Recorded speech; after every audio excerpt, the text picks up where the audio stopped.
Today I will teach you the Unit 1 of Corporate Law, Introduction and Meaning of Company आज Law. हम पढ़ेंगे chapter 1 introduction and meaning of company law. ठीक है, company law हम लोगों का आता है थर्ड सेमेस्टर में। ये आप सी एस में अगर जाओ, सी ए में जाओ तो दोनों में भी ए पढ़ता है, मगर क्या बोले सी एस वाला और सी ए वाला थोड़ा हाई लेवल हो जाता है, मतलब थोड़ा डीप चला जाता है। मगर कॉलेज का जो है थर्ड सेमेस्टर वो थोड़ा डीप नहीं जाता, मगर ये चैप्टर बहुत ह्यूज है टाइम के हिसाब से देखा जाए तो आज हम पढ़ेंगे कंपनी लॉ। एक्चुअली मैं सिर्फ इंट्रोडक्शन दूंगा इसका, कंपनी लॉ का, मतलब कंपनी क्या है, इसका मीनिंग क्या है, इसका कैरेक्टरिस्टिक क्या है। ठीक है तो पहले हम शुरू करते हैं कंपनी। कंपनी क्या होता है? Company it is a legal entity formed by a group of individual to engage in, ठीक है, एंड ऑपरेट अ बिजनेस। मतलब ये एक लीगल एंटिटी है जो फॉर्म होता है एक ग्रुप ऑफ, मतलब क्या बोले, कुछ आदमी होता है वो एक ऑपरेट किया हुआ एक कुछ आदमी इंगेज होके एक जो बनाता है लीगल एंटिटी, उसको हम कंपनी बोल सकते हैं। या फिर बोल सकते हैं एक बिजनेस, ऑपरेट एक बिजनेस, मतलब कुछ आदमी मिलकर जब एक बिजनेस बनाता है, एक कॉर्पोरेट, मतलब क्या बोले, इंगेज होके 3-4 आदमी इंगेज होके, मतलब एक से तो कभी कंपनी नहीं बनता, तो एक से ज़्यादा आदमी मिलके जब एक कंपनी ऑपरेट बिजनेस करता है इलीगल एंटिटी से, इसको हम बोलते हैं कंपनी। ये कमर्शियल भी होता है एंड इंडिविजुअल इंटरप्राइज भी हो सकता है। ठीक है, कंपनी। उसका आता है मीनिंग। कंपनी का मीनिंग क्या है? कंपनी का मीनिंग आता है सेक्शन 2 में 220 में 2A सेक्शन 2, ठीक है, और इसको बोलते हैं सब सेक्शन।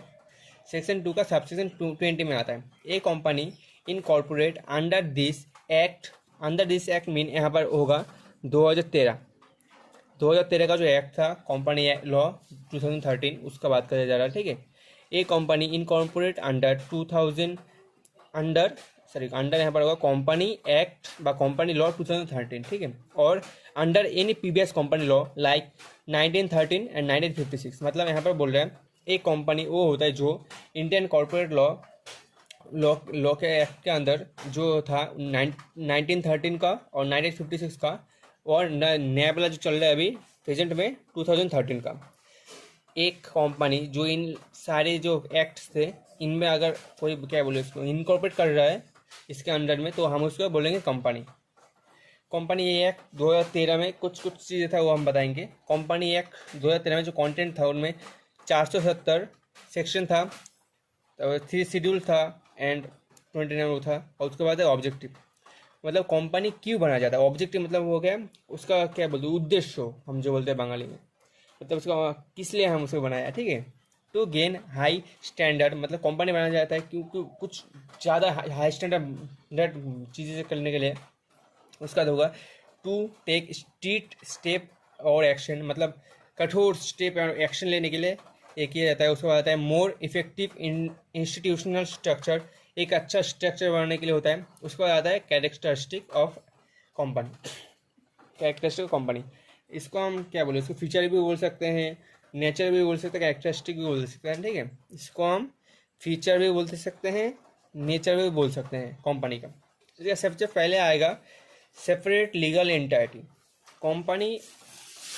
इस यहाँ पर आप एक चीज़ जो इम्पोर्टेंट है ये है सेपरेट लीगल एंटिटी। मतलब यहाँ पर बताया गया है कि एक जो कंपनी है और एक जो इसका पार्टनर है, मतलब जो दो आदमी मिलकर इस कंपनी को क्रिएट किया है।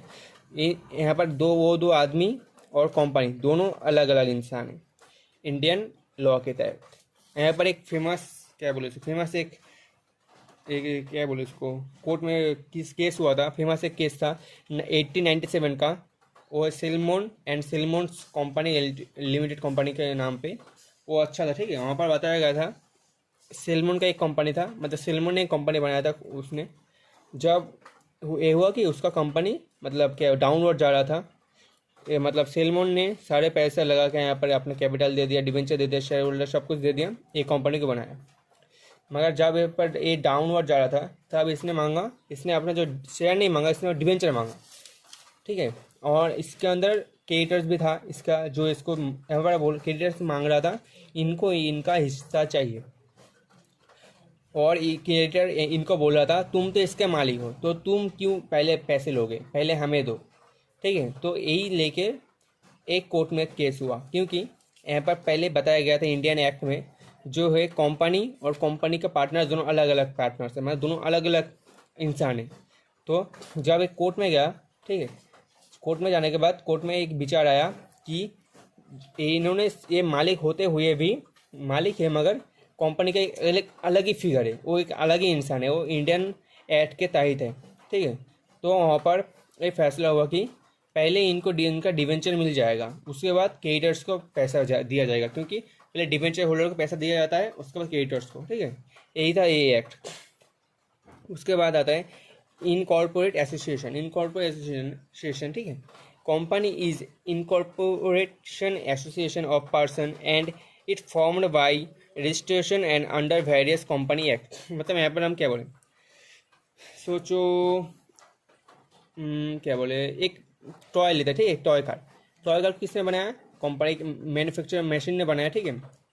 ऐसे ही हमें किसने बनाया, हमें बनाया अपने मम्मी पापा ने, ठीक है, पेरेंट्स ने हमको, फादर एंड मदर ने हमको बनाया। तो वो ऐसे ही एक कंपनी को कौन बनाता है, एक कंपनी को बनाता है इसका पार्टनर्स, एक से ज़्यादा पार्टनर, 2 पार्टनर्स। तो यहीं पर जब दो ऐसे ज़्यादा पार्टनर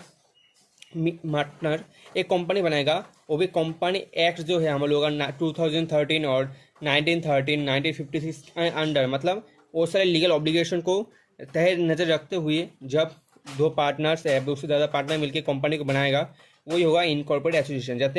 जैसे कि जो होता है प्राइवेट के लिए हमें कितना चाहिए, 2 चाहिए, पब्लिक के लिए हमें कितना चाहिए, मिनिमम 7 चाहिए, और वन पार्टनर कंपनी का कितना जा रहा है, मिनिमम 1, मतलब इतना पार्टनर चाहिए हम लोगों को ये सब कंपनी बनाने के, ठीक है। तो इसको हम बोलेंगे इनकॉर्पोरेट एसोसिएशन।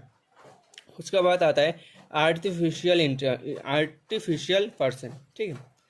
मतलब हमारे यहाँ पर जो कंपनी आया, ये एक अलग ही इंसान है, इसका कोई क्या बोले इसका कोई फिगर नहीं है, मतलब ये कोई ओरिजिनल वास्तव में नहीं है, मगर इसका एक अलग ही हिस्सा है, ये इंसान है, एक इंसान। मतलब इसको हम कंपनी एक्ट जो है इंडिया के कंपनी एक्ट के अंदर इसको एक अलग ही इंसान बोला जाएगा, इसलिए एक आर्टिफिशियल पर्सन माना जाता है इसको, और उसके अंदर लिमिटेड लायबिलिटी। पहले ये बात देख लो, कंपनी एक्ट जो है 2013 का, ठीक है, वो था एक मॉडिफाई था, जो था लिमिटेड पार्टनरशिप या फिर दूसरा जो भी था, सबका मॉडिफाई वर्जन है कंपनी एक्ट 2013 का। मतलब यहाँ पर सारे कंपनी एक्ट का बेनिफिट्स, मतलब जो अच्छा गुण था वो लेके यहाँ पर बनाया गया, इसलिए यहाँ पर का जो लायबिलिटी था वो भी लिमिटेड हुआ। उसके बाद था परपेचुअल एग्जिस्टेंस हम इसको बोल सकते हैं, एंटाइटी भी बोल सकते हैं। मतलब यहाँ पर क्या हुआ, सोचो अगर हम लोगों का जो कंपनी जिसने बनाया, अगर वो मर गया, ठीक है, फिर भी कंपनी बंद नहीं होगा। जैसे सोच लो, अगर हमारे टाटा कंपनी का ओनर जो था रतन टाटा, वो अगर मर गए तो क्या कंपनी बंद हुआ, नहीं हुआ ना। ऐसे ही होता है, इसको हम बोलेंगे परपेचुअल एग्जिस्टेंस। मतलब पार्टनर्स मर जाने के बाद भी कंपनी चलेगा। In a word we can say, अगर ओनर मर भी जाए तब भी कंपनी चलता रहेगा, जब तक कंपनी खुद डिसाइड ना कर ले कि ये बंद होने वाला है, ठीक है। ट्रांसफरेबिलिटी ऑफ शेयर, यहाँ पर शेयर भी ट्रांसफॉर्म हो सकता है, ठीक है। कॉमन सील, ये अच्छा चीज़ है, ये हमने पिछले सेमेस्टर में सब लोगों ने पढ़ा होगा, लिमिटेड लायबिलिटी पार्टनरशिप में जहाँ पर था कॉमन सील, ठीक है। हम इसको एक तरफ से लोगो भी बोल सकते हैं, कंपनी का लोगो भी बोल सकते हैं, ठीक है। मतलब हर एक कंपनी का एक उन लोग होता है ना, बैंड प्रमोशन वाला लोगो, मतलब सबका अलग अलग एक पार्टिकुलर सील होता है, ठीक है। जैसे हम लोग सोच ले रिलायंस का आर, वो कभी चेंज नहीं हो सकता, लक्स का एल, मतलब समझ गए ना। और ये रजिस्ट्रेशन, ये जो रजिस्ट्रेशन है ना, ये कंपनी एक्ट के अंदर जितने भी एक्ट्स थे, 2013 वाला, 1913 वाला, 1956 वाला, इनके अंडर ये रजिस्ट्रेशन होना चाहिए ही चाहिए, ये एकदम कंपलसरी है। वो नहीं होगा पार्टनरशिप एक्ट के जैसे पार्टनरशिप होते में था, मुंह में बोल दिया, हम लोग एग्रीमेंट कर लिया, रजिस्ट्रेशन की जरूरत नहीं है, अगर करे तो करे, नहीं तो नहीं करे, छोड़ दे। मगर कंपनी में ये चाहिए ही चाहिए, ये मस्ट है रजिस्ट्रेशन, ठीक है। तो आज के लिए इंट्रोडक्शन इतना ही बार था, इंट्रोडक्शन इससे ज़्यादा कुछ नहीं है, अगले दिन देखेंगे। Thank you for watching. Do not forget to subscribe, it's helpful for you.